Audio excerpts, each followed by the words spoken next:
You're earning more money than you ever have. Your career is established. Your resume looks impressive. On paper, you've made it. So why does it feel like you're running in place? Why does the number in your account at the end of each month seem wrong given what you earn? Why does the idea of missing 2 paychecks create genuine anxiety? Why do you have this persistent sense that despite doing everything right, something isn't working? I know this feeling intimately. I lived it for nearly a decade. Successful by every external measure. Respected professionally. Good income, nice house, reliable car, family depending on me. Everything a man is supposed to build by his late 30s and early 40s, and underneath all of it, a quiet desperation I couldn't explain to anyone because it didn't make sense. I was winning. Why did winning feel so much like losing? It took me years to understand what was actually happening. Years of stress that damaged my health. Years of tension that strained my relationships. Years of opportunities passed because I couldn't take the risk. What I eventually discovered changed everything. The problem wasn't my income. The problem wasn't my work ethic. The problem wasn't bad luck or poor timing. The problem was a series of financial traps specifically designed to capture men exactly my age. Traps that look like success. Traps that feel like progress. Traps that society celebrates while they quietly destroy your freedom. Today I'm exposing these traps so you don't have to lose the years I lost. If you're a man between 35 and 45 feeling stuck despite doing everything you're supposed to do, this is why. And more importantly, this is how to escape. The first thing you need to understand is that your discomfort is valid even if you can't articulate its source. Men in this age range often earn more than at any other point in their lives. Peak earning years, maximum professional value. The income number on your tax return has never been higher. Yet something doesn't add up. You're not building wealth at the rate your income suggests you should. You're not gaining freedom. You're not feeling more secure as the years pass. If anything, you feel more locked in, more constrained, more dependent on that paycheck arriving exactly when expected. This isn't weakness. This isn't financial incompetence. This is the result of structural pressures that nobody warns you about because they're disguised as the markers of successful adulthood. Having a stable job is supposed to provide security. Owning a house is supposed to build equity. Driving a nice car is supposed to reflect your achievement. Supporting your family is supposed to bring satisfaction. Upgrading your lifestyle as income grows is supposed to be the reward for hard work. These are the things men are told to pursue. These are the things we're congratulated for achieving. These are the things that signal to the world that we've figured it out. And these are exactly the things that create the trap. Not because they are inherently wrong, but because of how they're typically structured, how they're financed, how they create permanent obligations that silently consume future options. The discomfort you feel isn't coming from reckless spending. Most men in this situation aren't making obviously bad decisions. They're not gambling. They're not buying sports cars on credit. They're not living obviously beyond their means. The discomfort comes from something more insidious. Reasonable decisions that each made sense individually, but combined to create a system that requires your full participation indefinitely. A structure that looked like building success, but was actually building dependency. Let me show you exactly what these traps look like because they're invisible, until someone points them out. The first trap is what I call lifestyle creep disguised as achievement. Your income increased, perhaps substantially, and as it increased, your lifestyle expanded to match. This felt natural. This felt earned. After years of sacrifice and hard work, you deserved better. A larger home, a nicer vehicle, better restaurants, upgraded vacations, higher quality everything. Each individual upgrade seemed reasonable. You could afford it. Your peers were making similar choices. Nothing felt extravagant or irresponsible. But each upgrade wasn't a one-time expense. Each upgrade raised your baseline. Your permanent monthly obligation increased with every improvement. The larger home came with a larger mortgage, but also higher property taxes, higher insurance, more expensive maintenance, more furniture to fill the space, higher utility bills, landscaping costs. The house didn't just cost more once, it cost more every single month, indefinitely. The nicer car came with a larger payment, but also higher insurance premiums, more expensive tyres, costlier repairs when something breaks. The car didn't just cost more at the dealership, It costs more every month until you replace it with something equally expensive because you've established a standard you now feel obligated to maintain. Multiply this across every category of spending: restaurants, travel, clothing, children's activities, gifts, entertainment. Each category crept upward as income allowed, and each increase became the new normal that felt impossible to reverse. The result is a lifestyle that consumes nearly everything you earn, regardless of how much that is. The percentage of income that remains after obligation stays constant even as the income grows. 20% of 50,000 left the same margin as 20% of 150,000. Actually, it's often worse. The percentage remaining typically shrinks because lifestyle creep accelerates faster than income growth. The more you earn, the more categories expand, the more normalized expensive choices become. This is why earning substantially more doesn't feel substantially better. Your income tripled over 15 years, but your freedom didn't increase at all, maybe decreased. The higher cost structure requires the higher income just to maintain itself. You upgraded your life before you secured your foundation, before you had real stability, before you built the buffer that creates actual freedom. And now, the upgrades themselves prevent building what you needed first. The second trap operates through financing comfort instead of preserving flexibility.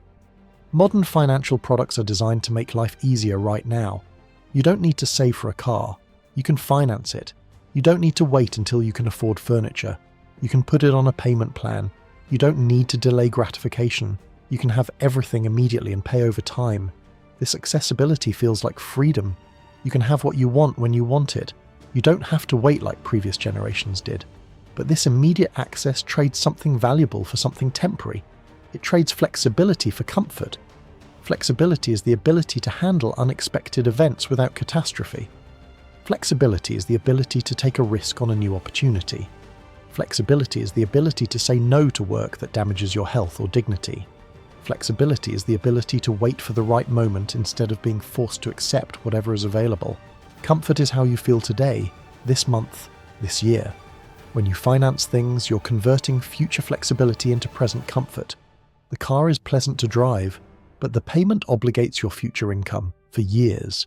That income is no longer available for emergencies, for opportunities, for building something that generates its own returns. I financed furniture once. Furniture. I couldn't wait a few months to save for it. I needed the living room to look complete immediately. That financing decision seems absurd to me now, but it felt reasonable at the time. Everyone financed furniture. 0% interest made it free money, I told myself. But it wasn't free.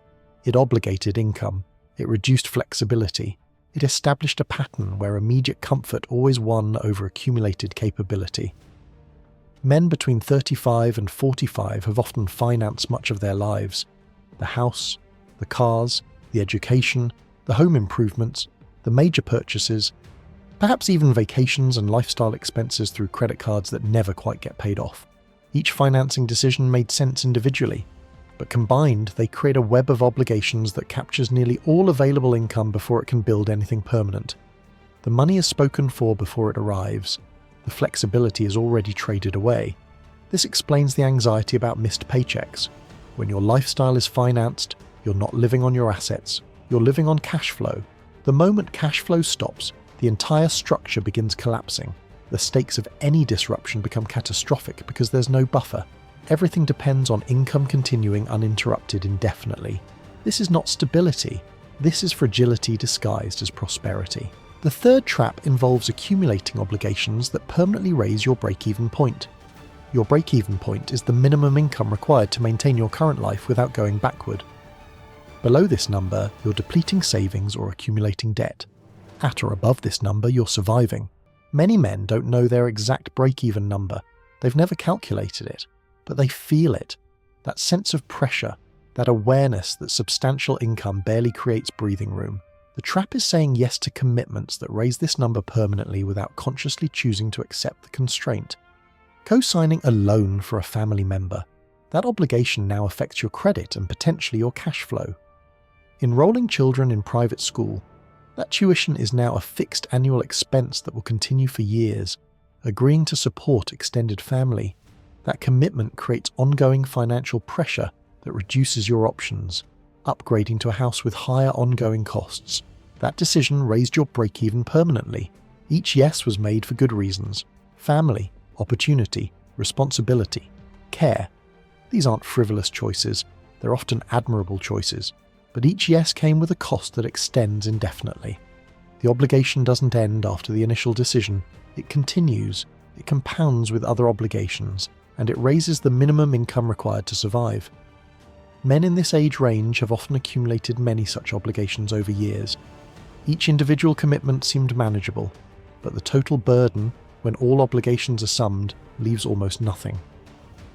The break-even point crept upward without anyone noticing because no single decision seemed problematic. But the accumulated result is a situation where working full-time at a high-paying job barely maintains equilibrium. This is how men earning 6 figures feel financially stressed. Their break-even point is 5 figures. Nearly everything they earn is already committed before they earn it. The fourth trap is perhaps the most psychologically insidious, mistaking income growth for wealth building. These are not the same thing, they're not even related except in potential. Income is what flows through your financial life. Wealth is what accumulates permanently. You can have enormous income and zero wealth if everything flows out as fast as it flows in. You can have modest income and substantial wealth if a meaningful percentage stays. Men between 35 and 45 often focus on income because it's measurable and comparable. What do you earn? What's your salary? What's your rate? These numbers are social currency. They determine status, they feed ego. But income growth accompanied by expense growth creates no wealth. It creates only higher stakes survival. More money moving through your life with no more staying than before. I earned 3 times more at 40 than at 30. My net worth had increased maybe 30% in that decade. How is that possible? Because expenses grew faster than income. Because each raise triggered lifestyle expansion. Because higher earnings meant higher spending, not higher saving. This pattern is so common among men this age that it's essentially universal. The income graph points up. The wealth graph flatlines or barely increases. The gap between what could have been accumulated and what actually was accumulated is staggering, when calculated honestly. The psychological dimension makes this worse. You feel like you should be doing well because you're earning well. The cognitive dissonance between high income and low wealth creates shame. You don't discuss it. You don't seek help. You assume you're uniquely bad at money when actually you're experiencing what almost everyone in your position experiences. Income growth feels like progress. But without corresponding wealth growth, it's just running faster in place. Now I need to explain why this decade specifically is so dangerous. Ages 35 to 45 represent a unique convergence of factors that make these traps particularly effective. Your income is probably at or near its peak. This masks inefficiencies. Leaks in your financial life that would be obvious at lower income become invisible when there's enough money flowing to cover them and still leave something. You don't feel the pain of poor financial structure because the income is large enough to absorb it. This is dangerous because the habits and structures established now become permanent. The patterns feel successful because they haven't failed yet, but they're building toward a failure you won't see until it's too late to easily reverse. Time pressure is at maximum intensity during this decade. Career demands are high, family responsibilities are high, personal bandwidth is stretched across so many obligations that careful financial thinking gets crowded out. You're surviving, not optimizing. Getting through each day takes everything you have. This time pressure creates a bias toward convenience. Pay someone to do it. Finance it so you don't have to think about it. Take the easy option because there's no energy for the harder option. Each convenience adds cost. The costs accumulate. But who has time to notice? And perhaps most damaging is the psychological shift that happens during these years. Responsibility starts to feel synonymous with constraint. Being a good man, a good provider, a good father, a good professional, all of this becomes associated with accepting limitations, with absorbing stress, with sacrificing personal freedom for family good. This association is dangerous because it normalizes the trap. It makes the trapped feelings seem like evidence of maturity rather than evidence of structural problems. Men tell themselves that feeling constrained means they're doing it right, that freedom was for their 20s, that real adults accept the burden and carry on. This belief keeps men stuck. They stop looking for escape because they've decided escape isn't appropriate for someone in their position. They mistake imprisonment for responsibility. They confuse obligation with virtue. But responsibility doesn't require maximizing obligations. Providing for family doesn't require highest cost lifestyle. Being mature doesn't require accepting unnecessary constraint. The trap works precisely because it disguises itself as exactly what a good man should accept. It wears the mask of duty while destroying freedom. Let me tell you what these traps cost over the long term, because the price extends far beyond money. The financial cost is severe. Every dollar spent maintaining inflated lifestyle is a dollar not invested, not compounding, not building toward genuine wealth.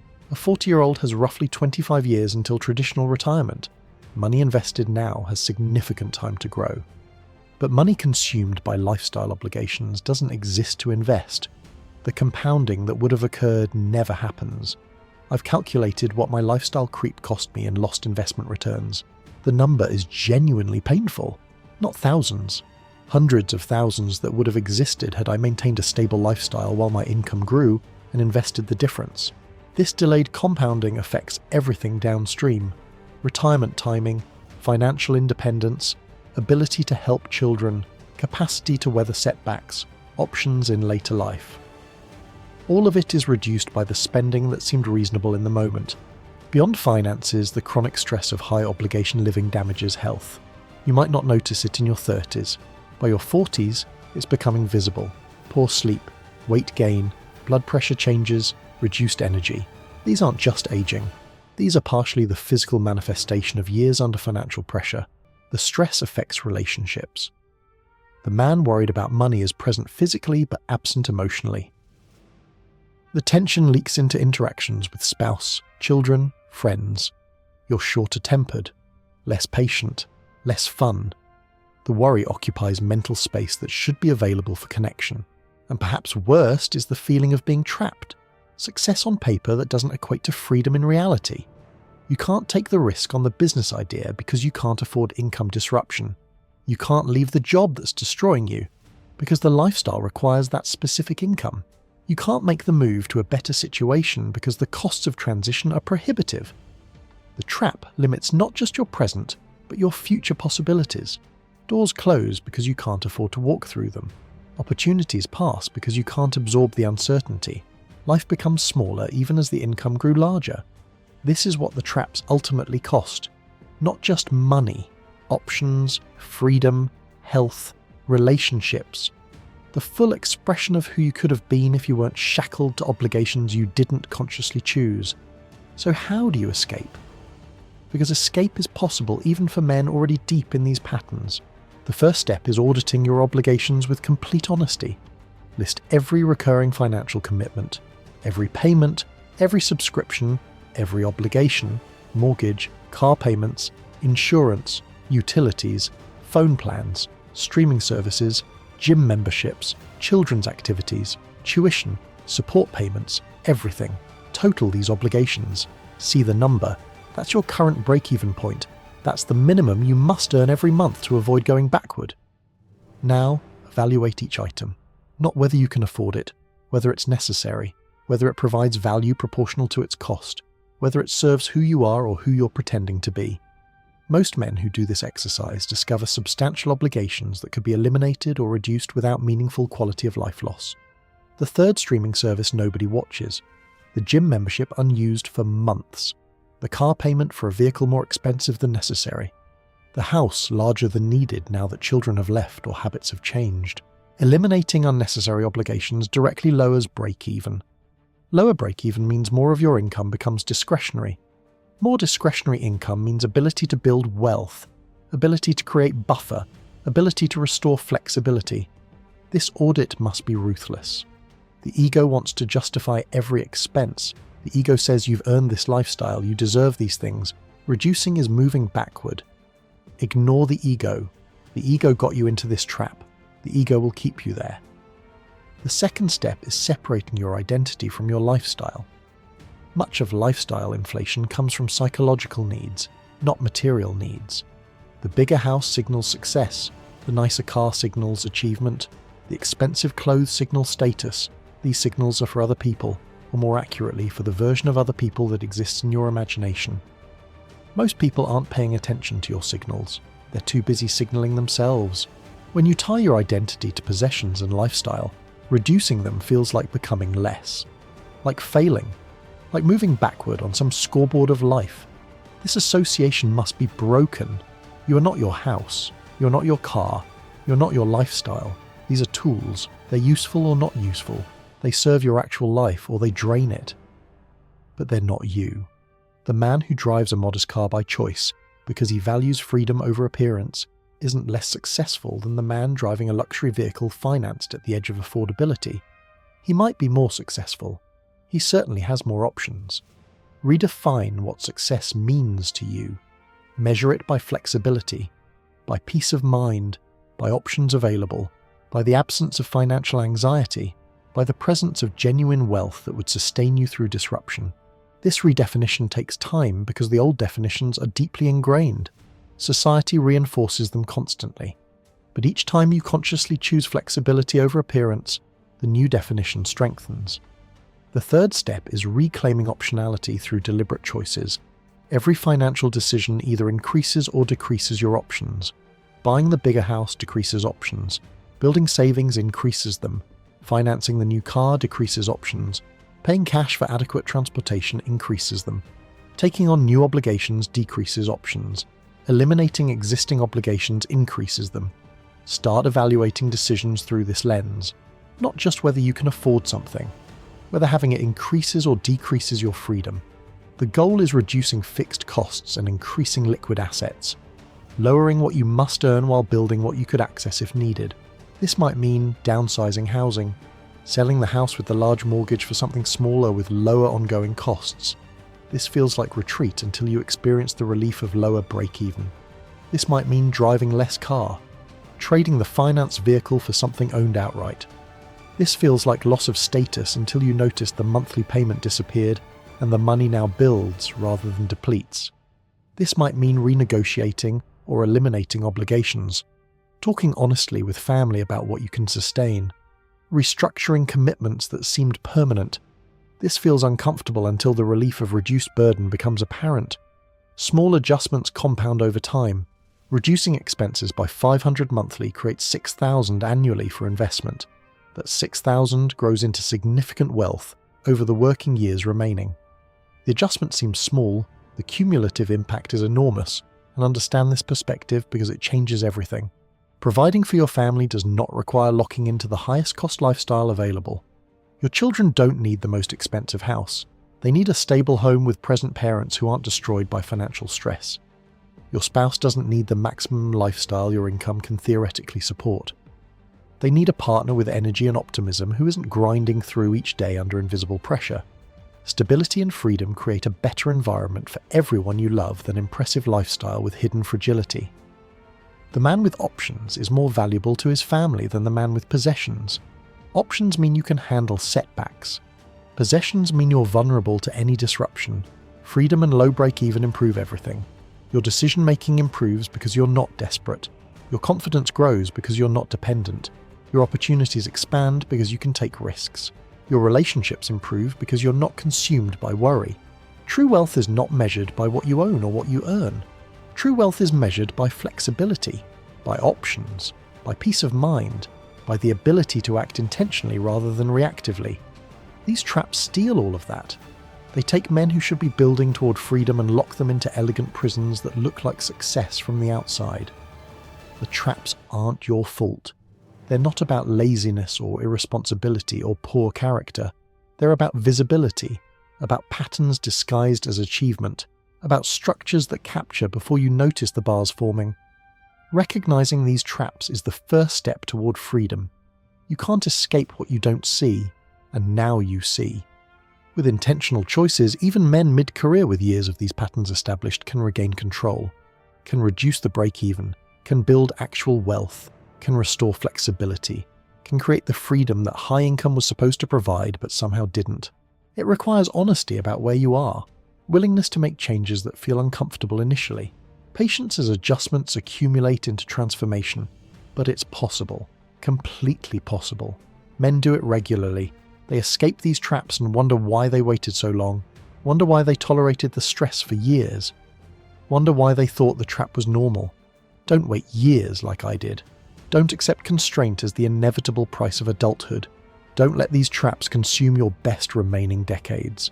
Audit your obligations this week. Identify what's consuming your freedom. Start making choices that prioritize flexibility over appearance. Write in the comments what trap resonates most strongly with your situation. What obligation has been quietly constraining your life? Sometimes naming the trap begins the escape.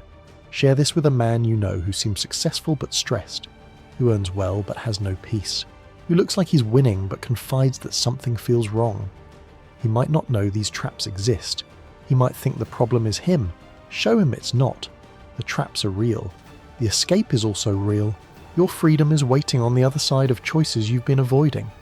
Make them.